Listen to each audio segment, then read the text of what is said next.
पानी की बोतल जो आप देख रहे हैं, ये आपको साफ दिख रही है ना? अगर मैं ये कहूँ कि जो पानी आप रोज सुबह पीते हो, अपने बच्चे को पिलाते हो, वही पानी धीरे धीरे आपके शरीर को खोखला कर रहा है, तो का जवाब क्या होगा? और ये सिर्फ किसी गाँव की बात नहीं है, ये बात है इंदौर, गुजरात, बेंगलुरु जैसे शहरों की जो एडवांस है, डेवलप्ड है। नमस्कार दर्शकों, मैं हूँ अंजलि, स्वागत करती हूँ मैं आपका। शुरू करने से पहले मैं आपको बता दूं कि अगर आप चैनल पे नए हैं तो इस चैनल को लाइक, शेयर, सब्सक्राइब करना ना भूलिएगा, क्योंकि जितना ज्यादा आप हमसे जुड़ेंगे उतना ही ज्यादा आवाज हम उन मुद्दों पर उठा पाएंगे। इंदौर, गुजरात और बेंगलुरु तीनों अलग अलग शहर, अलग अलग लाइफस्टाइल, लेकिन तीनों जगह एक ही गंभीर समस्या सामने आ रही है। पानी दिखता साफ है, लेकिन पानी साफ है या नहीं, इस कंटामिनेशन का असर धीरे धीरे बिना किसी तुरंत लक्षण के लोगों के शरीर पर हमें नजर आ रहा है। और जब तक हमें इसकी समझ होती है या हम इसे समझ पाते हैं तो नुकसान तब तक गहरा हो चुका होता है। आइए सबसे पहले समझते हैं वाटर कंटामिनेशन आखिरकार होता क्या, इसका मतलब क्या होता है, ये क्या करता है। मतलब ऐसे तत्व पानी में मिल गए और जो हमारी बॉडी के लिए अनसेफ, उसे कहते हैं वाटर कंटामिनेशन। ये कंटामिनेशन कई तरीके से होता है, मगर कैसे? सीवेज का गंदा पानी सप्लाई लाइंस में मिक्स हो जाता है, तो फैक्ट्रीज और इंडस्ट्रीज की जो केमिकल्स का जमीन के पानी में मिल जाता है तब। तीसरा है पुरानी और जो डैमेज पाइपलाइन से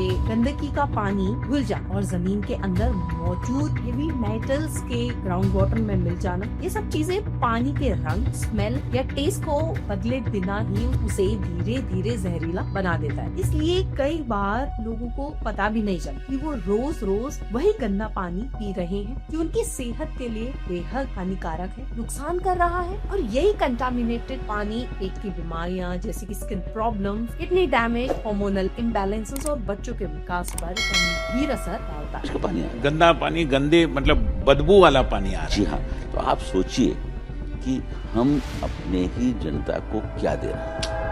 आज के इस वीडियो में हम बात करने वाले हैं कई शहरों की क्या क्या दिक्कतें सामने आई। शुरुआत करते हैं इंदौर शहर। क्लीन सिटी के नाम से वो जाना जाता है। स्वच्छ भारत के अंदर इंदौर में कई साल तक नंबर 1 रैंकिंग भी हासिल की है। रोड साफ है, गार्बेज मैनेजमेंट है, सिस्टम स्ट्रॉन्ग है और सिटी की क्लीननेस को लेकर इंदौर को पूरे देश में एग्जाम्पल माना जाता है। जब बात आती है पानी, कई एरियाज में पुरानी पाइपलाइन, सीवर लीकेज और बोरवेल कंटामिनेशन की वजह से ये सारी चीजें हुई है। अब जानते हैं एग्जैक्टली इंदौर में हुआ क्या है। दिसंबर 2025 के लास्ट वीक में इंदौर के कई लोकल एरियाज में, खासकर चंदन नगर एरियाज या उसके आसपास के एरियाज में एक्यूट गैस्ट्रो इंडस्ट्रियल इलनेस का सडन आउटब्रेक रिपोर्ट हमें किया गया। यानी कि ये समस्या हमें नजर आई। इसका मतलब है कि स्टमक और इंटेस्टाइन से जुड़ी बीमारियों का अचानक और एक साथ बहुत सारे लोगों में फैलना। रेसिडेंट क्या कंप्लेन करते हैं? नल के पानी में बदबूदार और डिस्कलर्ड आ रहा है। लोगों को वोमिटिंग, डायरिया, डिहाइड्रेशन और फीवर जैसे सिम्टम्स नजर आ रहे हैं। कुछ ही दिनों में हॉस्पिटल में लोगों की भर्ती बढ़ गई और मल्टीपल डेथ्स भी रिपोर्ट हुई है। इसमें 6 महीने के एक इन्फेंट की डेथ भी शामिल है। इस इंसिडेंट ने धीरे धीरे पूरे शहर के लिए एक मेजर पब्लिक हेल्थ इमरजेंसी का रूप ले लिया है। मीडिया रिपोर्ट ये बताती कि 14 लोगों की मौत हो चुकी है और कई सारे लोग हॉस्पिटलाइज्ड है। अब सोचने वाली बात ये है कि पानी इतना पॉइजनस या इतना जहरीला कैसे हुआ? मैं बताती। सबसे पहले इसका प्राइमरी रीजन ये बताया जा रहा है कि ड्रिंकिंग वाटर की जो पाइपलाइंस है, सिविल लाइंस के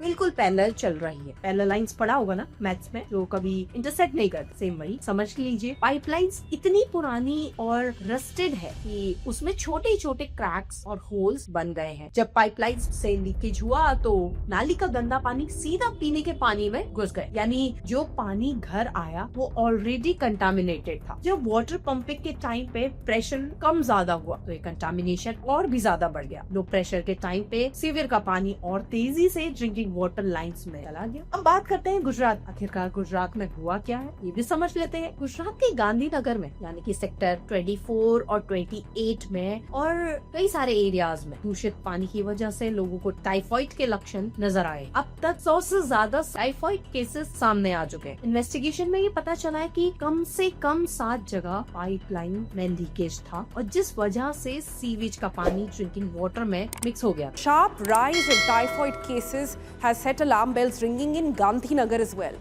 Over 100 suspected cases have been reported in just 5 days, with most patients undergoing treatment at the civil hospitals. Authorities are now investigating if contaminated drinking water was actually to be blamed, and it looks like it was. Officials say that the surge has been especially steep over the last 3 days with nearly 50% jump. 15 दिन से गंदा पानी लोग P रहे थे। एक माँ ये बताती कि मेरा बच्चा 15 दिन से बीमार था, इधर उधर दवा करवाई, रिपोर्ट्स करवाई तो टाइफाइड निकला, फिर उसे सिविल हॉस्पिटल में एडमिट कराना पड़ा। ये सब उस प्रोजेक्ट के बाद हुआ है जिसमें 57 करोड़ की कॉस्ट से 24/7 वाटर सप्लाई के लिए नई पाइपलाइन बिछाई गई। लेकिन रिपोर्ट्स के मुताबिक ये पाइपलाइन कई जगह सिविल लाइंस के बहुत पास डाली गई है, यानी कि सेम दिक्कत जैसे इंदौर में हुआ था, सेम वही चीज हुई है गुजरात। गांधीनगर की सिविल और जेएसएफ हॉस्पिटल हमें बता देता है, जो डेटा हमारे सामने आता है इन दोनों हॉस्पिटल का, वो बताता है कि 152 पेशेंट्स एडमिट हुए हैं। और ये सिर्फ गुजरात की कहानी नहीं है, इंदौर एमपी में भी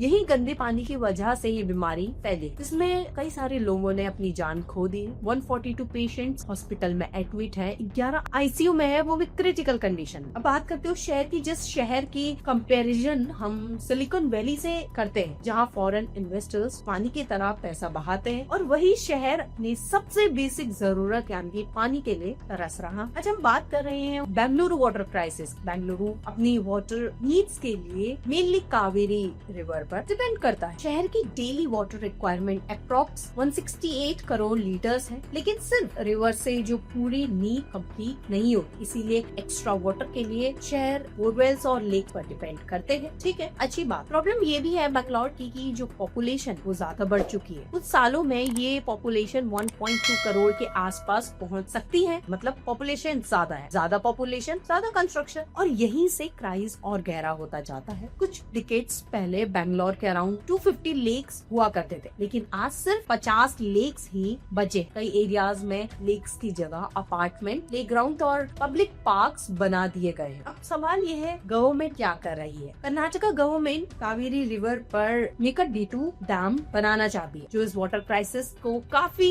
हद तक सॉल्व कर सकता है। लेकिन इस डैम के लिए कर्नाटका और तमिलनाडु का वाटर शेयरिंग डिस्प्यूट सॉल्व होना जरूरी है। साथ ही गवर्नमेंट सीवेज ट्रीटमेंट प्लांट्स लगा रही है ताकि पानी रिसाइकल किया जा सके, और अगर ग्रीन वाटर हार्वेस्टिंग को सीरियसली प्रमोट किया जाए तो क्राइसिस काफी हद तक कंट्रोल में आ सकता है। बेंगलुरु का मिशन और vision clear, smart city, global tech hub, world class infrastructure. लेकिन जब पानी की बात आती है तो शहर की रियलिटी सरकारी प्रॉमिसेस के बीच एक गहरा गैप में दिखाती है। अब सिर्फ सवाल बेंगलुरु का नहीं, सवाल गुजरात और इंदौर का भी है। गुजरात जिसे डेवलपमेंट मॉडल बोला जाता है, और इंदौर जिसे इंडिया की क्लीनेस्ट सिटी के रूप में माना जाता है, देखा जाता है और कहा जाता है। पर जब इंदौर के कई सारे इलाकों में कंटामिनेटेड पानी से लोग बीमार होते हैं, जब शहरों में लोग बूंद बूंद पानी के लिए तरसते हैं, तो सवाल ये है, क्या ये सिर्फ सिस्टम फेलियर है? जब रिपोर्टर ने सच पूछा, हॉस्पिटल का पैसा क्यों नहीं मिल रहा है, पीने का पानी क्यों नहीं मिल रहा है, तो जवाब पता है क्या मिला? फोकट का सवाल मत पूछो, घंटा। बहुत सारे लोगों को अभी तक जो रिफंड की बात कही गई थी वो भी नहीं मिला कैलाश जी, और पीने के पानी की ठीक से व्यवस्था। छोड़ो यार, तुम फोकट प्रश्न मत पूछो। नहीं, फोकट नहीं, ये तो मैं तो वहाँ होकर आया हूँ। क्या घंटा हो गया? कैलाश जी बात ठीक से कीजिए, नहीं शब्दों का चयन ठीक करिए। कैलाश जी आप ढंग से बात नहीं कर रहे हैं। नहीं, आप ये क्या शब्द होता है कि घंटा घंटा क्या शब्द होता है? आप, मैं तो जाऊंगा, लहजा इनको सुधारने का। इतने सीनियर मंत्री घंटा घंटा क्या बोलते रहते हैं?